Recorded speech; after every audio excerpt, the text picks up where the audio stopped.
Hi everybody. I hope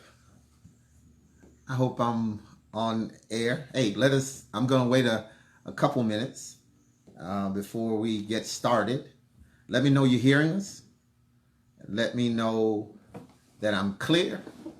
And if I need to speak up, tell me to speak up. If I need to slow down, let me know. But come on in and as we prepare to get started. Yes. Hey, Erica, thank you for uh, being a part of this tonight. Uh-huh. Hey, Michelle, how are you? See, Jacoby's made it in. Bless you, uh, Kobe. It's a little cool day, but I mean it was a good day today. Hey, Tamara, how are you? It's man, it's good. It's this has been a just a day of blessings, and I know I'm excited. Yeah, come on in. Hey, hit like and share. Make sure you hit share so that others will see. Hey, Brother Larry, how are you, sir? Yes. Tasha, Tanisha, how are you? Yes. Yes. It's just feel good, man. We're gonna do about 30 minutes of study tonight, and uh, I hope I don't get too carried away. But don't forget, hit like. Thank you for those hearts. Um, you're encouraging me. Kelly, me and Kelly share the same birthday, um, and that's a kinsman spirit. T.O., how are you? Don't forget to share. Thank you for the hearts. Um, I think we'll start moving forward. Listen, I'm excited tonight to be able to come and just share for a little bit and um, just talk about the Word of God just a little bit. Thank all of you for, and particularly those of you who are part of this whole community family, for reaching out and encouraging one another. Because uh, more than anything else, we just we need to remain together. That's my primary goal, is that we stay together, that we're continually reaching out to each other and to others in need. One of the messages that I sent to quite a few of the congregants is, let me know if you're not okay. you know, uh, and I mean that. I want to know things not going. We may not be able to do everything that you need done, but we're going to certainly work uh, with everything within us to make sure that what you have need of, if we have with us, that you get it. God bless you. Hey, thank you so much for so many of you coming in and watching us this evening. Um, uh, Let me just make a couple of announcements, whatever. Um, Let me ask you to pray with me this week for Pastor Tasha. Um, as she continue to believe God with these challenges that she has in her body. Um, I believe that God is already doing it. Pastor Ford, how are you, sir? And then Nikki Humphrey's mother. So I've been, she shared with me, and I've been praying, and I want to ask you to pray also. And we were able to open up and do our office hours today, and I just did a few office hours just in case there were those of you who wanted to come by, and and and there were people who came and it was good to see. And we practiced social distancing, and we did cyber hugs. Um, and it's going to be a new way of life. One of the things that I do understand is that what we're seeing, it won't end May 1st. Um, in fact, we're trying to position ourselves even after. Hey, my daughter's here. Even after this, we're allowed to open back up. We are preparing for this new normal, i.e., what kind of seating restrictions we'll have, what kind of changes we need to do in terms of sanitizing our spaces. And in fact, as I say that, don't forget, those of you who are interested in working with us and helping us to sanitize our entire facility, we're going to be doing that over the next week or so. Hey, just make sure you give us your name.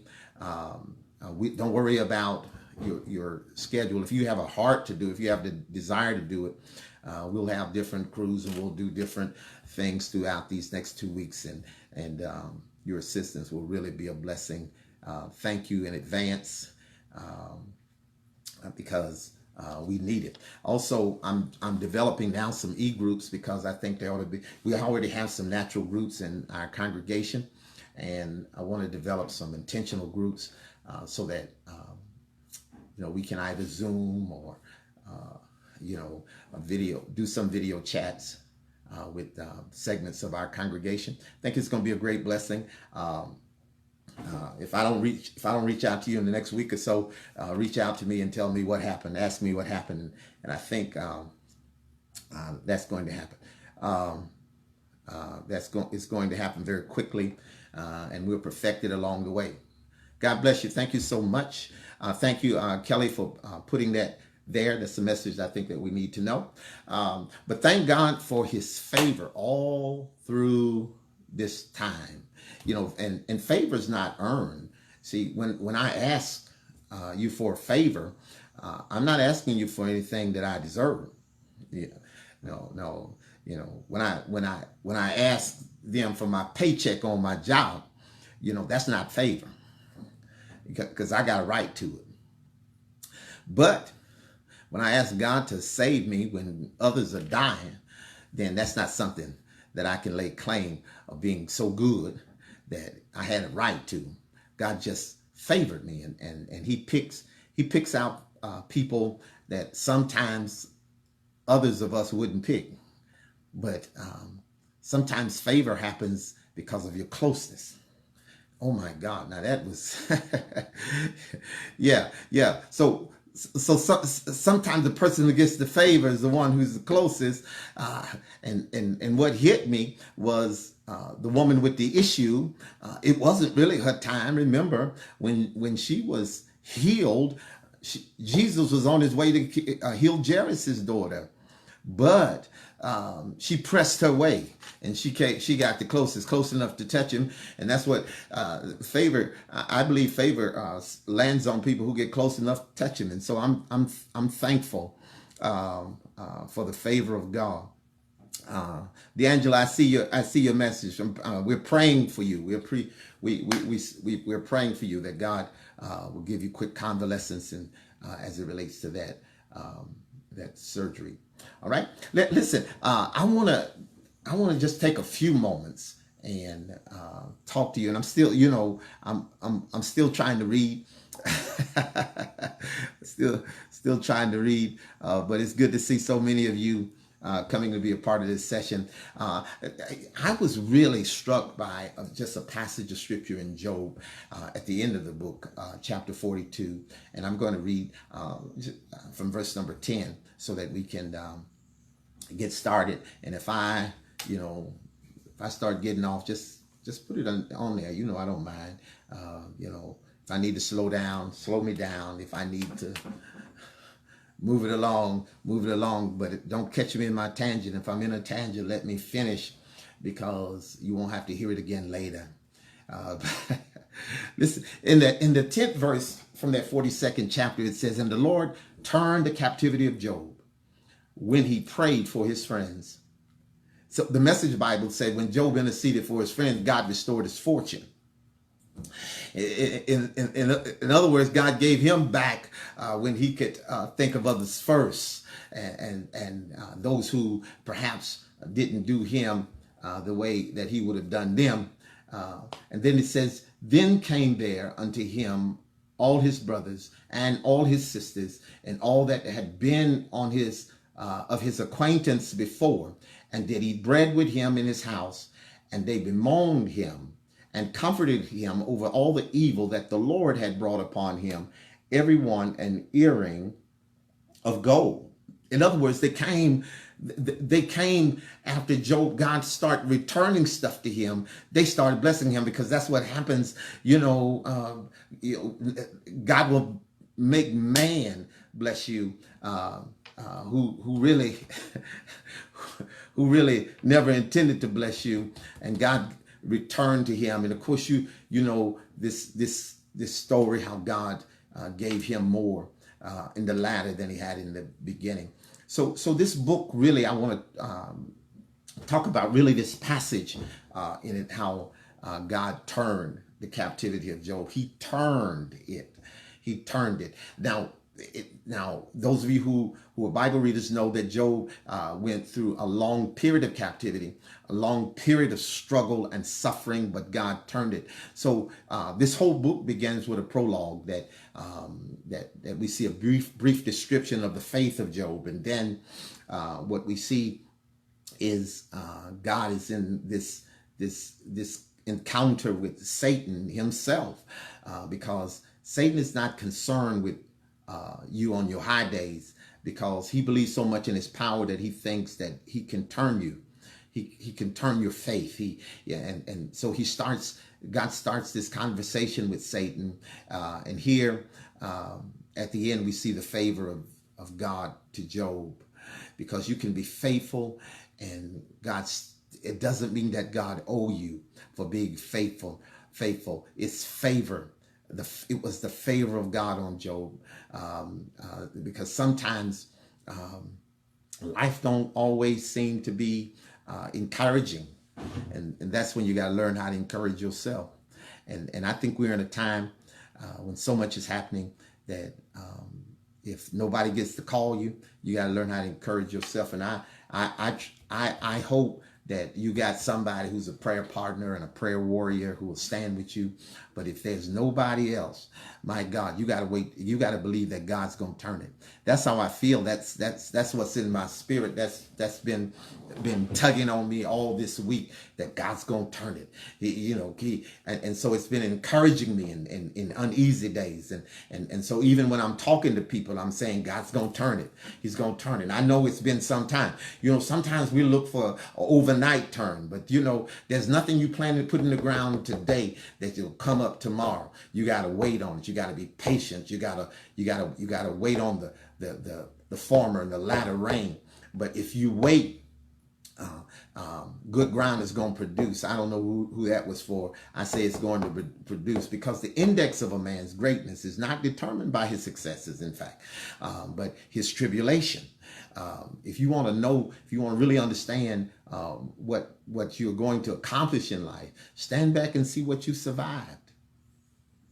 It's what you survive that sets you up for what's in front of you. That's why it'd be a mistake to be stuck on the idea that this is not fair and this shouldn't be happening to me. But God is, what you're going through now is not even about now. It's what God is preparing you for that's coming. I know this looks big, and this is big, but if you remember the story, David talking about before Goliath, he's fought lions and bears. Now, Goliath looked to be a formidable opponent, but to me, a lion is and a bear is as well. So it's the things that you have already gone through that's prepared you. The things we don't even know about the story, Job's life prior to what's listed in the book, is that except that he avoided evil, that he feared God. But I'm convinced that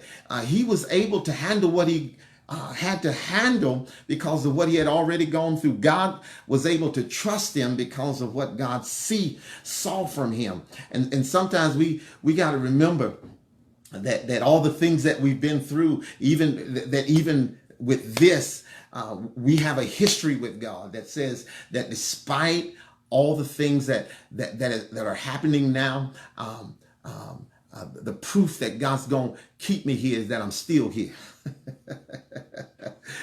What a blessing. Life might not always look fair, but you know, you survived some unfair stuff already. You've gone through some things, and you've made it through because God. And the fact of the matter is, if you can't handle some things, you wouldn't have been.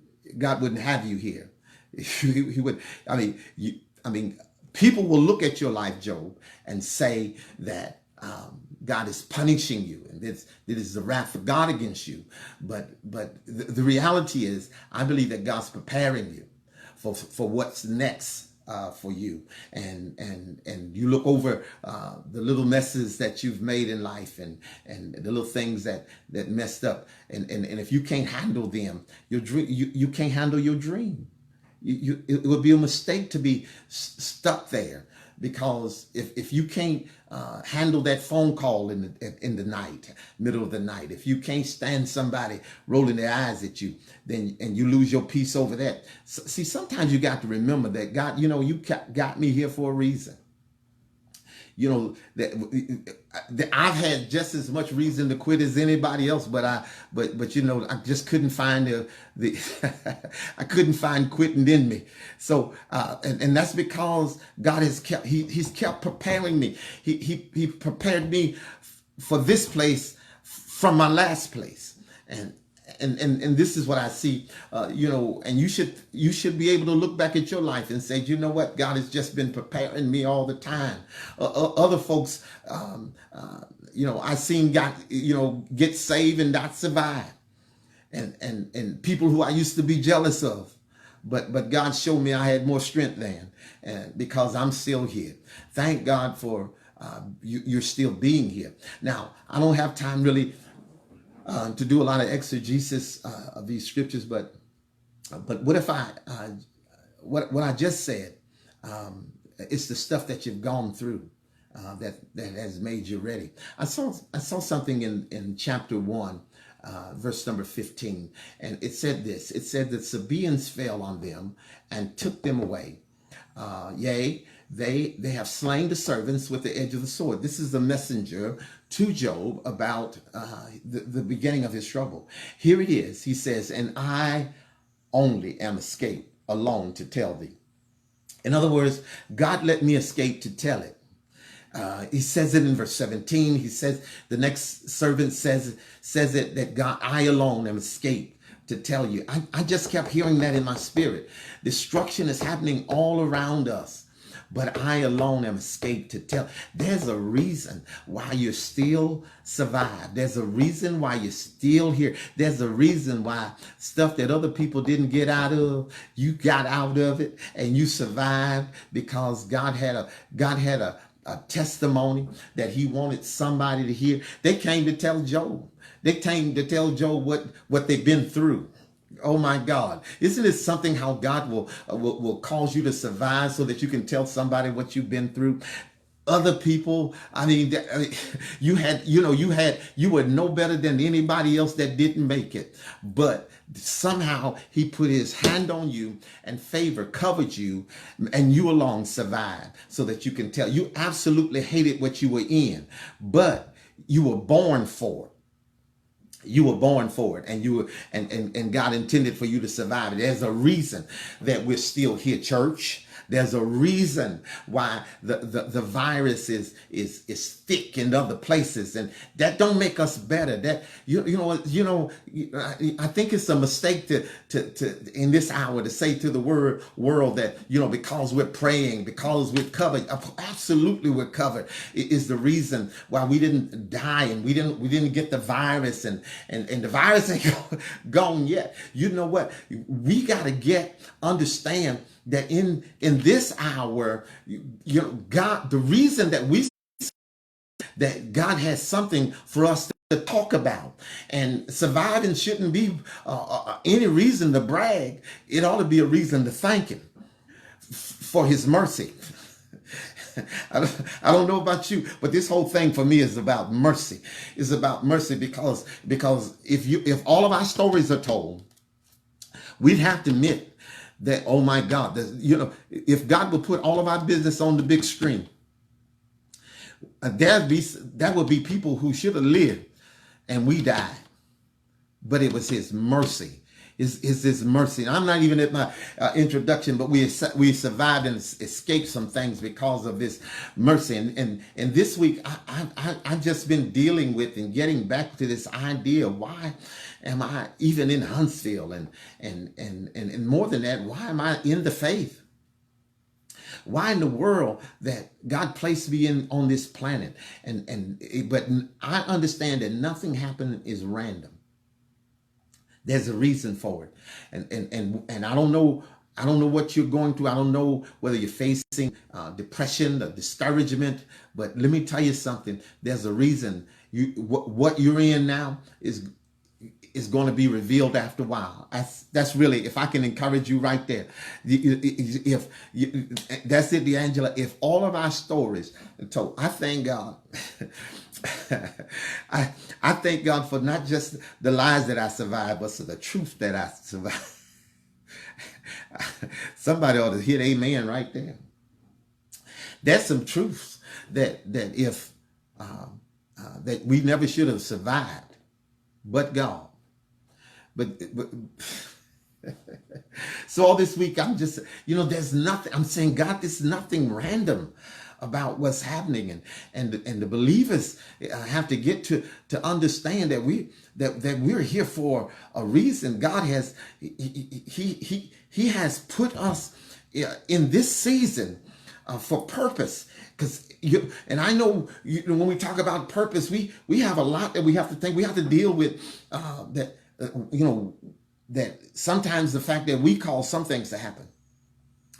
Some things is the principle of cause and effect, the doctrine of providence of God, or simply the grace of God. We often quote Romans 8:28 when it says, all things work together for good to them that love God, those who are called according to His purpose. And that's true. All things work together. But this has nothing to do with the reason why things happen, because in that scripture, it's not saying everything happens for a reason. But what it's actually saying is that God creates reason in everything that happens. He causes it to work together. And I'm not saying that your life is in chaos, but God will put reason in it. He'll take a situation that don't make no sense, and you'll run somewhere in your life. You'll find, oh, that's why that happened. God, He began to create purpose in what you can't find purposeful. Job felt like he had a right to know, and his friends came thinking that they already knew why he was going through what he was going through. But thank God that even in those places where we don't understand and we don't see and don't make no sense, that all we have to do is keep living and keep believing. Because if there's something in front of you, then what's on you can't stop you. And who's against you can't stop you. So I'm glad that God is never surprised by anything that happens to me, that even though I'm surprised, he allows it even in those times where He didn't send it. And if we can be honest, it's confusing sometimes that God, who is blessing your life, will stand back and allow life to dismantle. He allows people to mock you and misdiagnose what's happening to you. And so the power of this story is that God allows His enemies to touch him, but the shout is God didn't let His enemy kill him. You know, because we sometimes we're cast down, but we're not destroyed. God ain't gonna let them overwhelm you. Amen. Somebody should just type in amen there. That's because that's my story. I mean, I don't know. I mean, I don't know how many times I was down for the count. I don't know how many times they counted to 10 and you know, 1, 2, 3, 4. But before they got to 10, I just picked it up 9, 10, 11, 12, and just kept on counting because the favor of God is not earned. It's just thrown on me. It's just thrown on me. It would be one thing if Job had never seen the blessings of God, you know, because if you ain't never been up, you know, somehow or another, where you are is not that difficult. But Job had been up, and here's what's crazy: God is about to allow him to lose his blessing so he can get him. And maybe that's what's happening. Maybe that's what we see happening. God's taking some things so that we can get him. Because as long as we have the thing, we didn't have the passion for him. Our passion for him is only because he was the one who had the thing. So now we're about to see in the church, we're about to see us going after God and not things, because there's nothing like God stripping you to help us see us survive, that what we can survive and what we absolutely need. There's some things that are revealed in our suffering that can never be revealed without the pain. God knows that the only reason that some people pray is what they find themselves in. That's the only reason that we seek God, is because we find ourselves in a place that we know that the only help we have is in God. I saw something in the story in John 5. You remember the story that around the pool of Bethesda, and had all of these lame folk, and it was said that a certain season an angel will come down and trouble while all these people around the pool, trouble the water, and the first one that stepped in after the troubling of the water was made whole. Now we receive that, and we say, well, you know, and we always preach about this race to the water, this race to the pool. But now I always had a problem with that, because I'm always say, why don't we start moving before the angel came?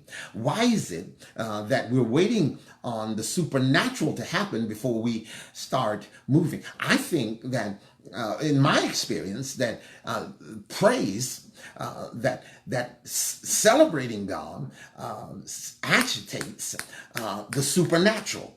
And while we're waiting on God, if we want the presence of God, somebody say that when the praises go up, blessings come down. Why is it that in their condition, sick and lame and halt, that they're waiting and still? I think that the best way to get the supernatural to show up is not for us to jump in line, but for us to praise until our miracle comes. It made no sense to me that all of these folk would be waiting year after year for this one opportunity, when they woke up every morning with another opportunity, because his mercies are new every morning. Every morning, I'm not just seeing, I want to see God in a different way. I don't want to just see a God that will send an angel. I know God will come. If he speak the word only, I can be healed. I want a God that would be able to put mud in my eye and cause me to see. I want a God who can cause things that don't that has no history of succeed. So I'm I may be around the pool, but I'm not just waiting on one thing. I'm trying everything. I wish I could had some help and praise him right there. I'm just somebody type in. I'm trying everything. If you're singing, I'm praising while I'm suffering. I'm singing while I'm sick. I'm trying everything, because if I want my situation to change, the first thing I gotta do is for my language to change and for my posture to change. I can't fold my arms and get a free blessing from God. I gotta lift up your heads, O ye gates, and be ye lifted up, and then the King of glory shall come in. I gotta stop because I'm almost in the preaching mode. But I feel so assured that God's trying to do something right now, that while we're looking for them to open up this country and this earth, God said, why are you waiting for the earth to open when you can command everything that you have need of? I'm a God. Listen, when Jesus show up, and that's the point, that's the preaching point right there. When Jesus showed up, he didn't need the angel. Jesus simply said, take up your bed and walk. And immediately, if you want something, see, you can wait 38 years or you can get the immediate. I'm looking for something to happen right now. I'm not waiting on May 1st. I've been blessing God in this place. I've been blessing God from the day it started, because I believe that that the effectual fervent prayer of a righteous man will avail much. I better slow it down. I'm about to go off, because see, sometimes though the problem is, and I'll be back to Job. Sometimes the problem is we want God to stand by his word, but we don't stand by ours. Yeah. We said we'd be faithful the last door he opened, the last time he made a way. See, the reason God chose Job is because God could trust him. And God ain't opening windows for people who he can't trust what he poured out of them. I think that would preach right there. Can he trust you? See, because everything we ask for, we're not ready for. Can he trust you? Some things we want bad, but if he gave it to us, it would kill us. So what God does is that he puts us in the situations without explanation to see if you'll get revelation. Yes, yeah, Deacon James, that will preach. That the time is coming where it ain't gonna matter what you think about church, what you think about church folk, and you won't have to worry about nobody looking down at nobody else, because right now all of us got the same size church. Come on. All of us, all of us starting from scratch. God then pushed us out of our building so he can push us into the world. And he's giving us what we've called suffering, but we're missing it, but because this is the only way we can reign. We've been thinking that the blessings of God is the stuff we get. But we can't be blessed and not be made. God says, before I bless you, I got to first make you, because I got to trust that when I give you, you're going to turn around and give glory back to me. Because we're in a day where the proof of who know God ain't gonna be seen in where you living or what you're driving. I'm sorry. It won't have nothing to do with any of that. Where you reside, who you work for, who you know, it won't matter after this. Because God's gonna look for somebody who don't just have things, but this is and the world is gonna be looking for somebody who's got power. See, the difference in this day is those who God will answer by fire. Let him be God. Let him be worshipped. See, and we're in a day where man, I don't want to serve a God who can't do nothing. Who would want to serve a God who have eyes but can't see and ears that can't hear? And see, we've created a God that we ain't requiring to move. That's an idol. And the only benefit for him is just simply having him around. I want a God who will take Dagon and chop off his hand and make him fall prostrate before him. That's the kind of God I serve, a God who lives. And you got to stop making the mistake of thinking that everybody around you believe like you, because we're in a time now where we got to, as I said before, we got to serve a God that we know will answer by fire. Yeah. And everybody around you ain't going to believe that, because everybody around you that's cordial with you ain't in covenant with you. My God. They're not in covenant with you. Everybody who come out with you won't be down for you. You know what I love about Job is that he maintained his faith even when people lost faith in him. So so we have to really stop hooking up with people just because they're there. In fact, here it is. Never hook up with people who show up while you're planning, who won't be there while you're planning, but be around to eat. They'll go missing when God molds you, but they'll be back when he blesses you.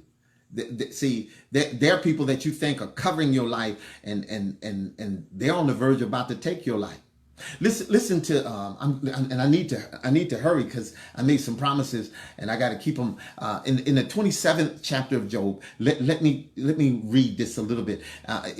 Let me just say it deals with his friends, his friends Eliphaz and Bildad and Zophar. He goes from chapter after chapter trying to wrestle with religious folk about what God is doing in his life. And see, you need to make sure that the people coming around you, God sent them. I said in my office today that I don't want nobody around me who don't believe and bring negativity to me and telling me what God is saying. See, I don't need to hear what you're saying. I want to know what God is saying for myself, because most people don't know what God is doing in their life, but they'll try and tell you what he's doing in yours. And that's why you have to understand why he has you in the pit, and why you have to suffer, because all suffering ain't bad. In fact, all suffering tends to make you. So they ain't going to ever believe what God is doing. They ain't going to ever believe that God is pressing you down for the season that he's going to raise you up. And you need to stop signing off on bitter people in the first place. Come on, and bless him.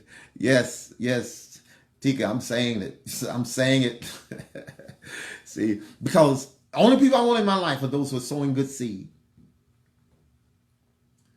Going sick, because everybody around your life won't sow good seed. You remember in Matthew 13 when it talks about the sower sowed seed. He sowed good seed, but while he was sleeping, the enemy came and he planted tares, weeds. Here he is growing wheat, and the enemy put in weeds. I mean, listen. This is why you got to be careful how you allow people to frame this season the church is in, and the season that you're in your life. You may have been laid off from your job. Your hours may have been cut, but you gotta be careful how you allow people to frame it and what they say about it and how they talk about it, because here it is. You don't know how that's growing you, because long before it growed, it was already planted. You understand? See, it just showed up in your life, but it was planted a long time ago. And you need not to be waiting until you see it to deal with it. You got to start learning how to declare that's not me, and wait before you plant that seed. I pull it out the ground, and look at, if you go to that verse back in the 13th chapter, it said let them grow together. In other words, when people plant stuff in you, it's growing even if it's weed. And so now you're going to try to act strategic and pull it out. But God said, let them grow together. Now you've allowed stuff in you that only I can dig out, because for you to do it, you're going to pull out stuff that's valuable, trying to get to the stuff that don't make no sense. And that's why you see so many people who walk away from the church and say, well, the church, they have all of these issues with the church and what it is not, because they're trying to pull weed. And we spend our time trying to perfect the church because we see the weed and we say that shouldn't be in the church. But God said, no, I don't want you, because you're going to throw away the baby with the bathwater. I need you to leave it alone. I need you to stop worrying about folk who are sabotaging, and just begin to understand that you're in this for a reason. There's a reason, because you didn't identify it when they planted it, but so you just leave it alone. God says, I got it. He knows how to deal with the wheat, and he knows how to deal with the tare. I got it. I got it. I wish see, if I was in church now, this is where we'd be shouting. God says, I got this. I got this. I know they don't mean you no good. I know it was never intended. I know it was there to destroy you and choke out everything in you, but I got it. I got this. This is where we got to trust God, that he's got it. He's got it. You can stop. You know what? You know what? There'll not be a lot of people that you have to, kick out of your life. But you ought to have the kind of posture that makes them just leave your life, because they can't stand. They ain't gonna be able to stand the praise that you have while they're trying to cut you up. No, they ain't going to be able to handle that. They ain't going to be able to handle. And you know what? You got to defeat the devil by confusing him. Because even though you don't feel like throwing your hands up when you've been plotted against and lied on and did wrong, you throw them up anyhow.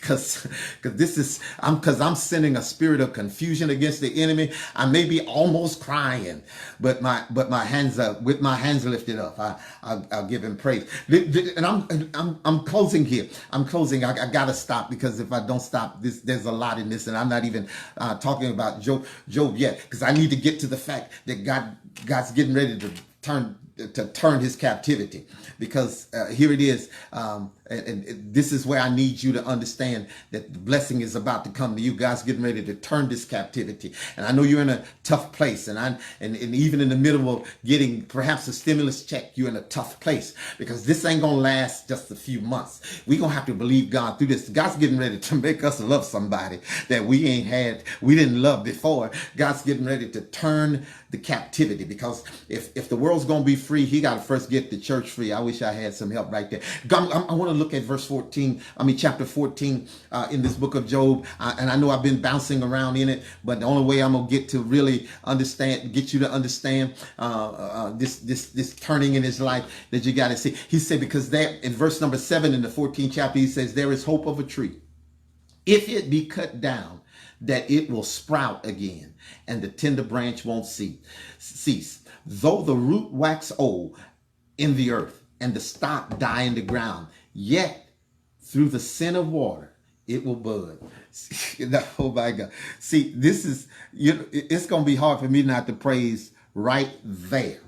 The tree was cut down, the stock. He's saying, he is simply saying to us, there is hope for a tree, even if you cut it down. That doesn't end its existence. That there is still hope. You ever seen seen a tree trunk? We had some trees cut on our property, and one of the things they cut it all the way down, perhaps about 12 inches to the ground.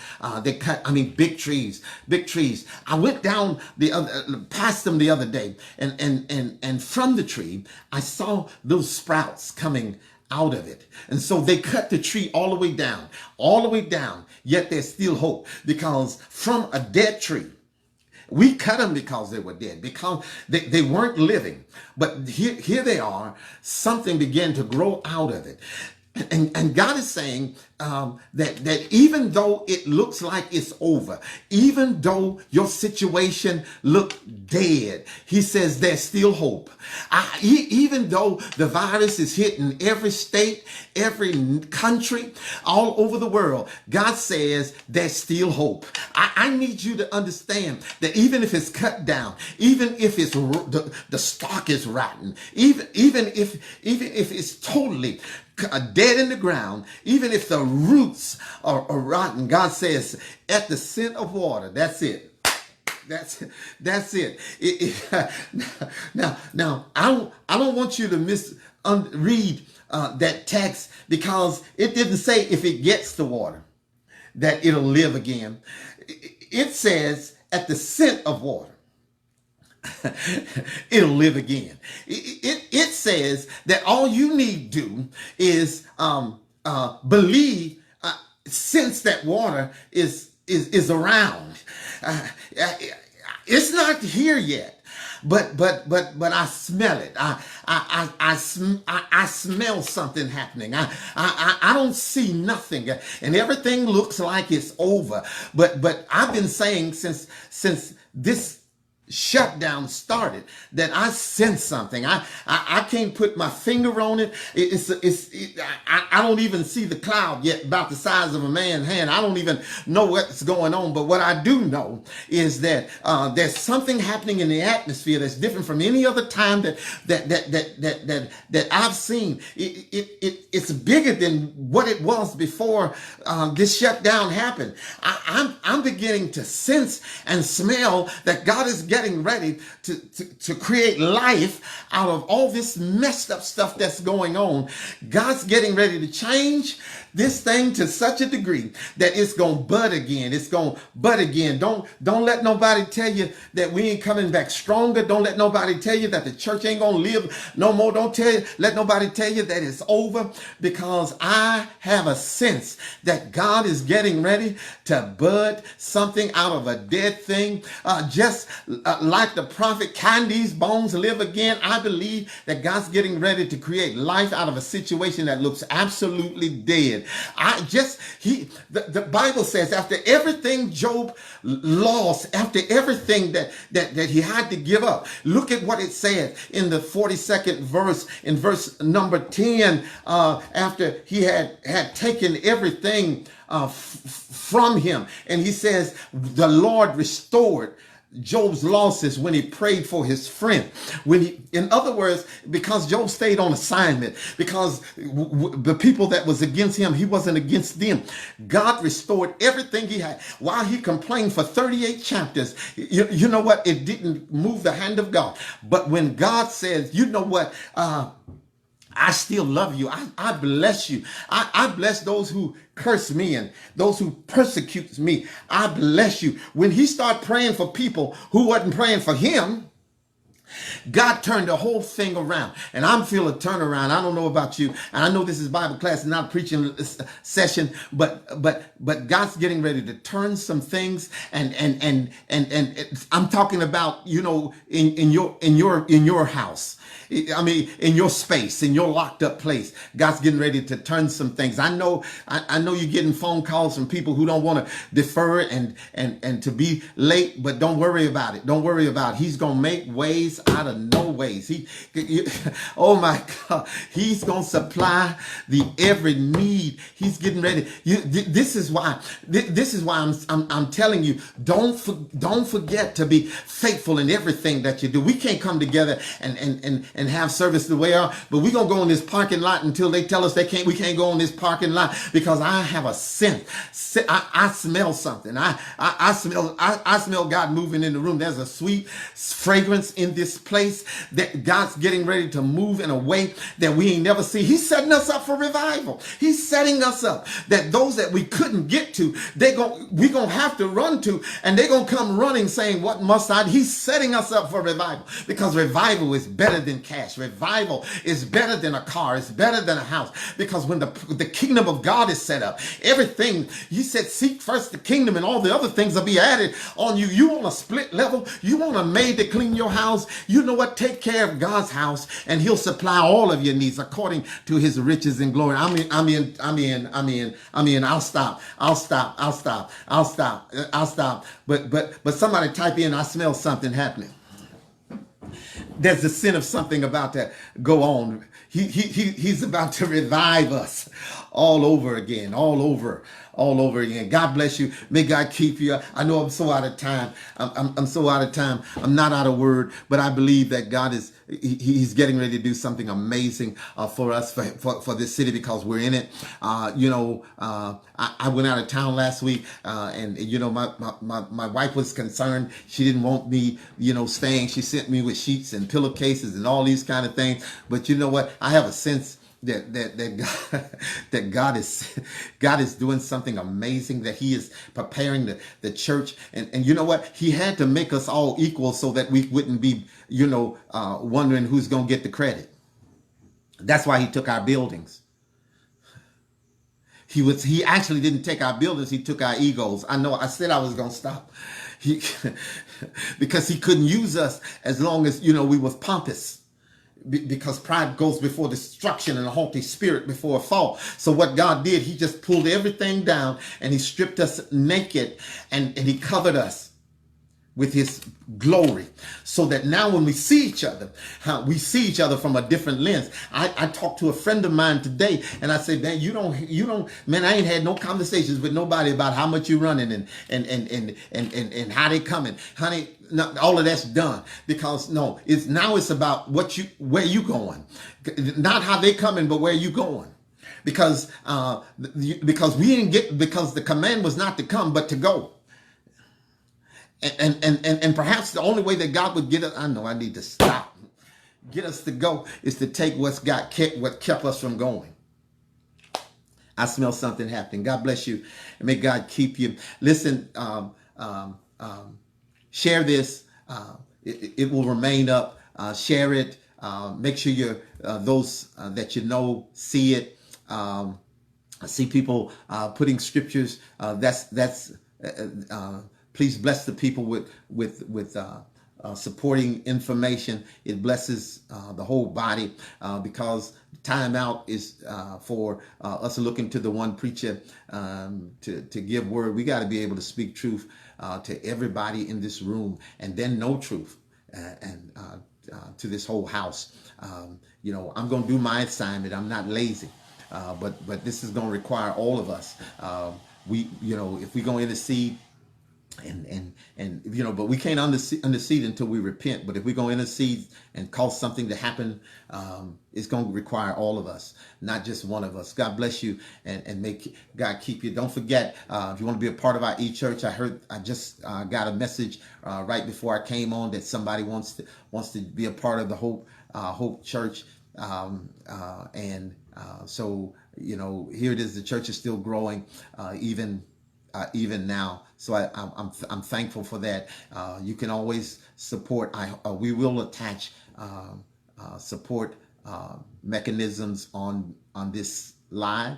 And so God bless you, and may God keep you. I love you with the love of God. I look forward to the day that we can go back. But if we never get back, let's keep on serving God. He's certainly worthy to be praised.